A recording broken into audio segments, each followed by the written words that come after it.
बिस्मिल्लाहिर्रहमानिर्रहीम। डॉक्टर फौजिया और आफिया सिद्दीकी की 20 साल बाद मुलाकात का अहवाल। मुश्ताक अहमद खान बताते हैं कि वाशिंगटन अमेरिका में कैद डॉक्टर आफिया सिद्दीकी से उनकी बहन फौजिया सिद्दीकी की जेल में 20 साल के बाद मुलाकात हुई और वो इस मुलाकात का अहवाल बताते हुए फरमाते हैं, जमाते इस्लामी के सेंटर मुश्ताक अहमद खान ने समाजी राब्ते की वेबसाइट पर लिखा कि अमरीकी जेल में कैद डॉक्टर आफिया सिद्दीकी से उनकी बहन डॉक्टर फौजिया सिद्दीकी की मुलाकात करा दी गई और कल डॉक्टर आफिया से मेरी, डॉक्टर फौजिया और वकील क्लाइव स्टैफोर्ड स्मिथ समेत जेल में मुलाकात होगी। सेंटर मुश्ताक अहमद खान ने डॉक्टर आफिया सिद्दीकी से फौजिया सिद्दीकी की मुलाकात का हवाल बताते हुए कहा कि दोनों बहनों के दरमियान 20 साल बाद अमरीकी जेल में मुलाकात हुई जो 2.5 घंटे तक जारी रही।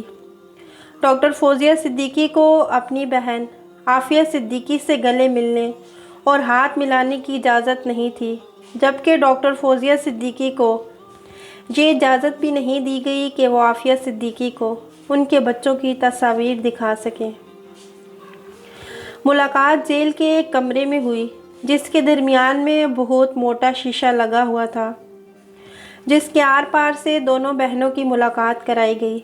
आफिया सिद्दीकी ने सफ़ेद रंग का स्कार्फ और जेल का खाकी लिबास पहना हुआ था। डॉक्टर आफिया सिद्दीकी ने रोज़ाना अपने ऊपर गुजरने वाली अज़ियत की तफसीलात बताईं, जबकि उन्हें अपनी वालदा की वफ़ात का भी इल्म नहीं था, जिसके बारे में वो पूछती रहीं। आफिया सिद्दीकी ने अपने बच्चों से मुतालिक भी दरियाफ़्त किया।